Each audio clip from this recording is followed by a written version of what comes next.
Part 1. Imprisonment. It was hard to fall asleep, but when I finally did, I dreamed of a prison. I saw a boy in a Greek tunic and sandals crouching alone in a massive stone room. The ceiling was open to the night sky, but the walls were 20 feet high and polished marble, completely smooth. Scattered around the room were wooden crates. Some were cracked and tipped over, as if they'd been flung in there. Bronze tools spilled out of one, a compass, a saw, and a bunch of other things I didn't recognize. The boy huddled in the corner, shivering from the cold. He was spattered in mud. His legs, arms, and face were scraped up, as if he'd been dragged here along with the boxes. Then the double oak doors moaned open. 2 guards in bronze armor marched in, holding an old man between them. They flung him to the floor in a battered heap. "Father!" The boy ran to him. The man's robes were in tatters.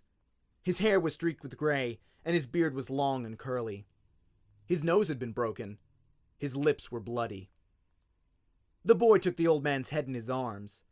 "What did they do to you?" Then he yelled at the guards. "I'll kill you!" "There will be no killing today," a voice said. The guards moved aside. Behind them stood a tall man in white robes. He wore a thin circlet of gold on his head. His beard was pointed like a spear blade. His eyes glittered cruelly.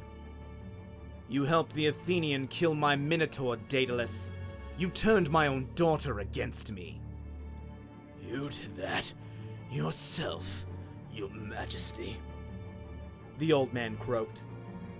A guard planted a kick in the old man's ribs. He groaned in agony. The young boy cried, "Stop!" "You love your maze so much," the king said. "I have decided to let you stay here. This will be your workshop. Make me new wonders. Amuse me. Every maze needs a monster. You shall be mine." "I don't fear you," the old man groaned. The king smiled coldly. He locked his eyes on the boy. "But a man cares for his son, eh? Displease me, old man, and the next time my guards inflict a punishment, it will be on him." The king swept out of the room with the guards, and the door slammed shut, leaving the boy and his father alone in the darkness. "What will we do?" the boy moaned. "Father, they will kill you!" The old man swallowed with difficulty. He tried to smile, but it was a gruesome sight with his bloody mouth. "Take heart, my son." He gazed up at the stars. I will find a way." A bar lowered across the doors with a fatal and I woke in a cold sweat. Part 2. Freedom. When I next fell asleep, I dreamed I was back in the old man's Labyrinth prison. It looked more like a workshop now. Tables were littered with measuring instruments. A forge burned red hot in the corner. The boy I'd seen in the last dream was stoking the bellows, except he was taller now, almost my age. A weird funnel device was attached to the forge's chimney, trapping the smoke and heat and channeling it through a pipe into the floor, next to a big bronze manhole cover. It was daytime. The sky above was blue, but the walls of the maze cast deep shadows across the workshop. After being in tunnels so long, I found it weird that a part of the labyrinth could be open to the sky. Somehow, that made the maze seem like an even crueler place. The old man looked sickly. He was terribly thin, his hands raw and red from working. White hair covered his eyes, and his tunic was smudged with grease. He was bent over a table, working on some kind of long metal patchwork, like a swath of chainmail. He picked up a delicate curl of bronze and fitted it into place. "Done," he announced. "It's done." He picked up his project. It was so beautiful, my heart leaped. Metal wings constructed from thousands of interlocking bronze feathers. There were 2 sets, one still lay on the table. Daedalus stretched the frame, and the wings expanded to 20 feet. Part of me knew it could never fly. It was too heavy, and there'd be no way to get off the ground. but the craftsmanship was amazing. Metal feathers caught the light and flashed 30 different shades of gold. The boy left the bellows and ran over to see. He grinned, despite the fact that he was grimy and sweaty. "Father, you're a genius!" The old man smiled. Tell me something I don't know, Icarus. Now hurry. It will take at least an hour to attach them. Come. "You first," Icarus said. The old man protested, but Icarus insisted. "You made them, father.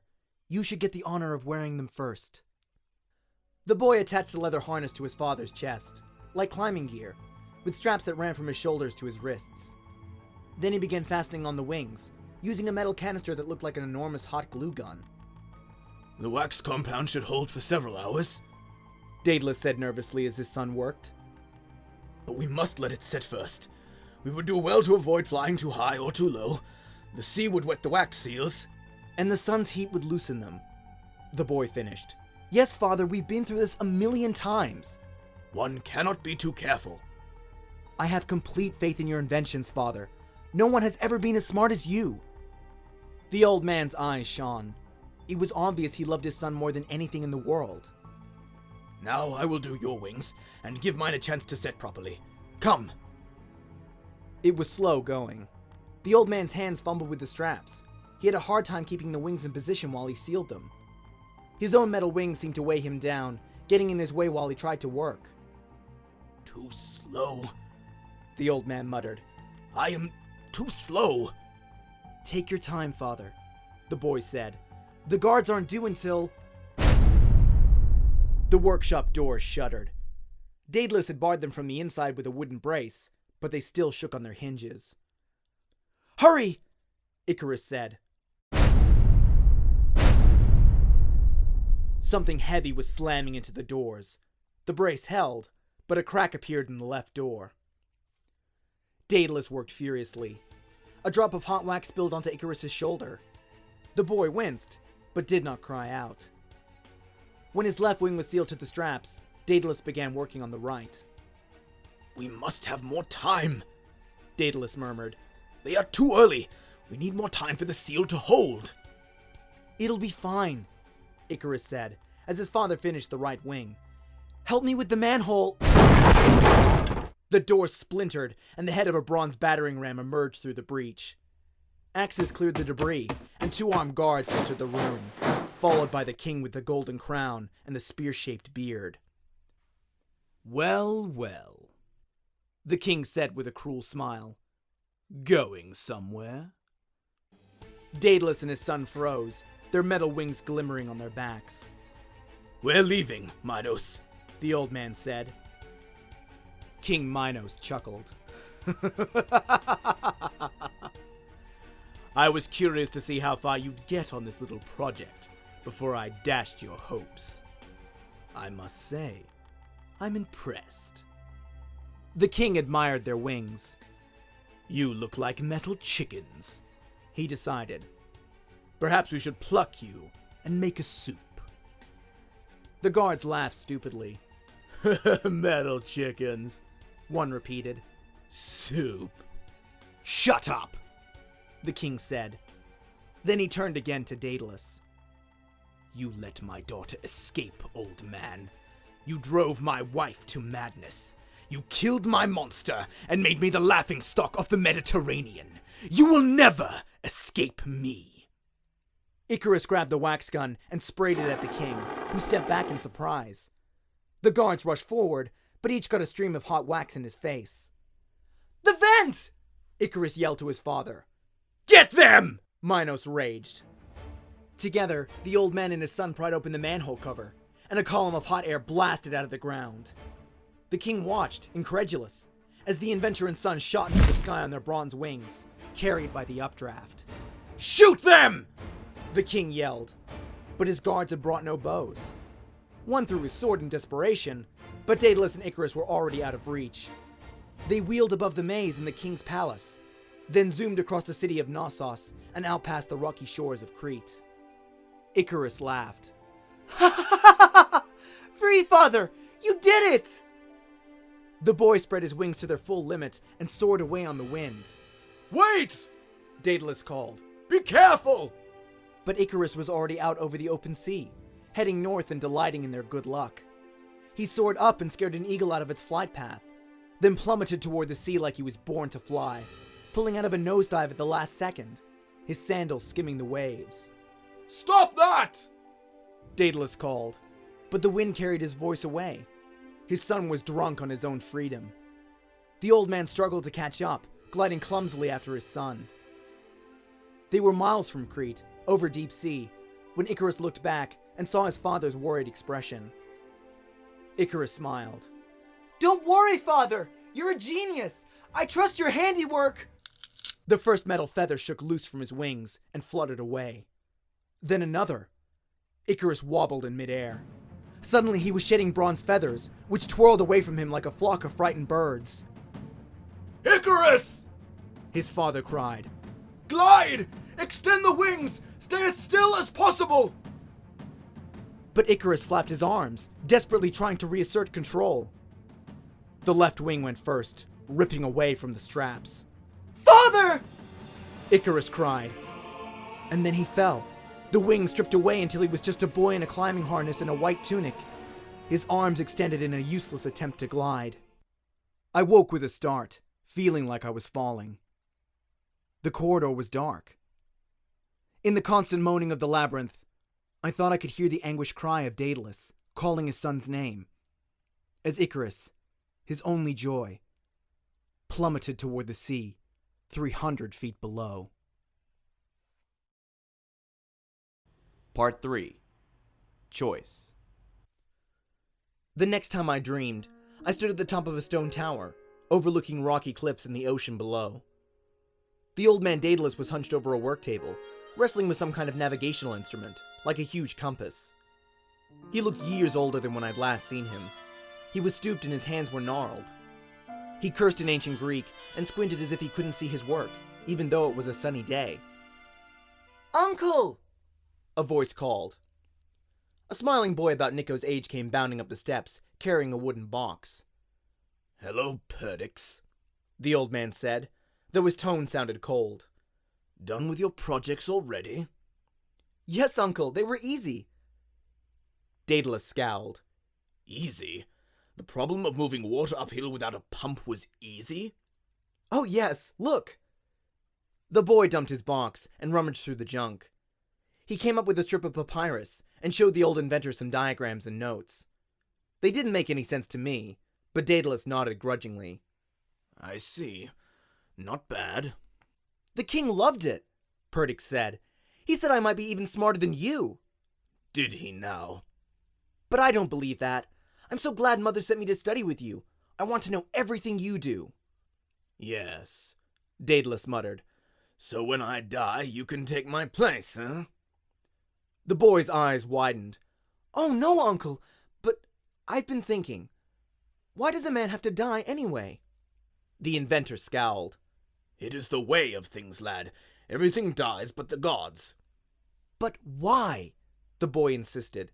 If you could capture the animus, the soul in another form. Well, you've told me about your automatons, uncle. Bulls, eagles, dragons, horses of bronze. Why not a bronze form of a man?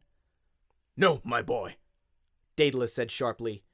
You are naive. Such a thing is impossible. I don't think so, Perdix insisted. With the use of a little magic... Magic? Bah! Yes, uncle. Magic and mechanics together. With a little work, one could make a body that would look exactly human. Only better. I've made some notes. He handed the old man a thick scroll. Daedalus unfurled it. He read for a long time. His eyes narrowed. He glanced at the boy, then closed the scroll and cleared his throat. It would never work, my boy. When you're older, you'll see. Can I fix that astrolabe then, uncle? Are your joints swelling up again? The old man's jaw clenched. No, thank you. Now why don't you run along? Perdix didn't seem to notice the old man's anger. He snatched a beetle from his mound of stuff and ran to the edge of the tower. A low sill ringed the rim, coming just up to the boy's knees. The wind was strong. Move back, I wanted to tell him, but my voice didn't work. Perdix wound up the beetle and tossed it into the sky. It spread its wings and hummed away. Perdix laughed with delight. Smarter than me, Daedalus mumbled, too soft for the boy to hear. Is it true your son died flying, Uncle? I heard you made him enormous wings, but they failed. Daedalus's hands clenched. Take my place, he muttered. The wind whipped around the boy, tugging at his clothes, making his hair ripple. I would like to fly, Perdix said. I'd make my own wings that wouldn't fail. Do you think I could? Maybe it was a dream within my dream, but suddenly I imagined the two-headed god Janus shimmering in the air next to Daedalus, smiling as he tossed a silver key from hand to hand. Choose, he whispered to the old inventor. choose. Daedalus picked up another one of the boy's metal bugs. The inventor's old eyes were red with anger. Perdix, He called. catch! He tossed the bronze beetle toward the boy. Delighted, Perdix tried to catch it, but the throw was too long. The beetle sailed into open sky, and Perdix reached a little too far. The wind caught him. Somehow, he managed to grab the rim of the tower with his fingers as he fell. Uncle! He screamed. Help me! The old man's face was a mask. He did not move from his spot. Go on, Perdix. Daedalus said softly. Make your own wings. Be quick about it. Uncle! The boy cried as he lost his grip. He tumbled toward the sea. There was a moment of deadly silence. The god Janus flickered and disappeared. Then thunder shook the sky. A woman's stern voice spoke from above. You will pay the price for that, Daedalus. I'd heard that voice before. It was Annabeth's mother, Athena. Daedalus scowled up at the heavens. I have always honored you, Mother. I have sacrificed everything to follow your way. Yet the boy had my blessing as well, and you have killed him. For that, you must pay. I've paid and paid, Daedalus growled. I've lost everything. I'll suffer in the underworld, no doubt. But in the meantime... He picked up the boy's scroll, studied it for a moment, and slipped it into his sleeve. You do not understand, Athena said coldly. You will pay now, and forever. Suddenly, Daedalus collapsed in agony. I felt what he felt. A searing pain closed around my neck like a molten hot collar, cutting off my breath, making everything go black. Part 4. Exile. That night, I slept in my own bunk, and dreams found me again. I was in a king's courtroom, a big white chamber with marble columns and a wooden throne. Sitting on it was a plump guy with curly red hair and a crown of laurels. At his side stood 3 girls who looked like his daughters. They all had his red hair and were dressed in blue robes. The doors creaked open, and the herald announced, Minos, King of Crete! I tensed, but the man on the throne just smiled at his daughters. I can't wait to see the expression on his face. Minos, the royal creep himself, swept into the room. He was so tall and serious, he made the other king look silly. Minos' pointed beard had gone gray. He looked thinner than the last time I dreamed of him, and his sandals were spattered with mud. But the same cruel light shined in his eyes. He bowed stiffly to the man on the throne. King Cocculus, I understand you have solved my little riddle? Cocculus smiled. Hardly little, Minos, especially when you advertise across the world that you are willing to pay 1,000 gold talents to the one who can solve it. Is the offer genuine? Minos clapped his hands. 2 buff guards walked in, struggling with a big wooden crate. They set it at Cocculus' feet and opened it. Stacks of gold bars glittered. It had to be worth like $1 gazillion. Cocculus whistled appreciatively. You must have bankrupted your kingdom for such a reward, my friend. That is not your concern. Cocculus shrugged. The riddle was quite simple, really. One of my retainers solved it. Father, one of the girls warned. She looked like the oldest, a little taller than her sisters. Cocculus ignored her. He took a spiral seashell from the folds of his robe. A silver string had been threaded through it, so it hung like a huge bead on a necklace. Minos stepped forward and took the shell. One of your retainers, you say? How did he thread the string without breaking the shell? He used an ant, if you can believe it. Tied a silk string to the little creature and coaxed it through the shell by putting honey at the far end. Ingenious man, Minos said. Oh, indeed. My daughter's tutor. They are quite fond of him. Minos's eyes turned cold. I would be careful of that. I wanted to warn Cocculus. Don't trust this guy. Throw him in the dungeon with some man-eating lions or something. But the red-headed king just chuckled. Not to worry, Minos. My daughters are wise beyond their years. Now about my gold. Yes, Minos said. But you see, the gold is for the man who solved the riddle. And there can be only one such man. You are harboring Daedalus. Cocculus shifted uncomfortably on his throne. How is it that you know his name? He is a thief, Minos said. He once worked in my court, Cocculus. He turned my own daughter against me. He helped a usurper make a fool of me in my own palace. And then he escaped justice. I have been pursuing him for 10 years. I knew nothing of this, but I have offered the man my protection. He has been a most useful... I offer you a choice, Minos said. Turn over the fugitive to me, and this gold is yours. Or risk making me your enemy.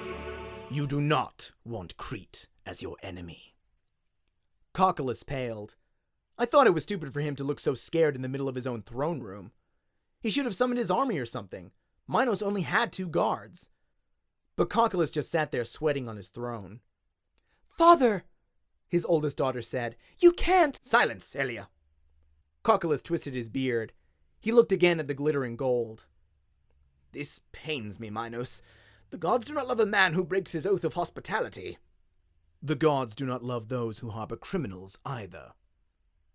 Cocculus nodded. Very well. You shall have your man in chains. Father! Elia said again. Then she caught herself and changed her voice to a sweeter tone. At least let us feast our guest first. After his long journey, he should be treated to a hot bath, new clothes, and a decent meal. I would be honored to draw the bath myself. She smiled prettily at Minos, and the old king grunted. I suppose a bath would not be amiss. He looked at Cocculus. I shall see you at dinner, my lord, with the prisoner. This way, your majesty, said Elia. She and her sisters led Minos out of the chamber. I followed them into the bath chamber, decorated with mosaic tiles. Steam filled the air. A running water faucet poured hot water into the tub.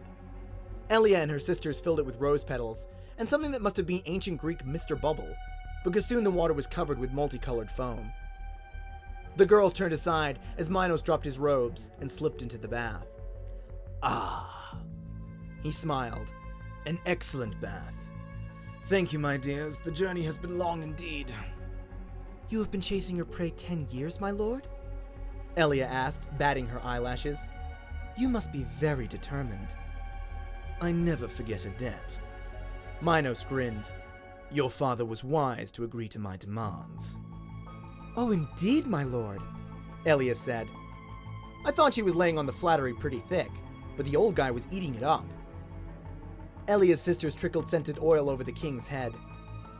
You know, my lord, Elia said. Daedalus thought you would come. He thought the riddle might be a trap, but he couldn't resist solving it. Minos frowned.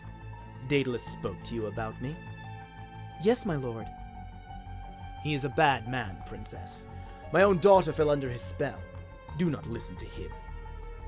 He is a genius, Elia said. And he believes a woman is just as smart as a man. He was the first to ever teach us as if we had minds of our own. Perhaps your daughter felt the same way. Minos tried to sit up, but Elia's sisters pushed him back into the water. Elia came up behind him. She held 3 tiny orbs in her palm. At first, I thought they were bath beads. But she threw them into the water, and the beads sprouted bronze threads that began wrapping around the king, tying him up by the ankles, binding his wrists to his sides, circling his neck. Even though I hated Minos, it was pretty horrible to watch. He thrashed and cried out, but the girls were much stronger. Soon he was helpless, lying in the bath with his chin just above the water. The bronze strands were still wrapping around him like a cocoon, tightening across his body. What do you want? Minos demanded. Why do you do this? Elia smiled. Daedalus has been kind to us, your majesty, and I do not like you threatening our father.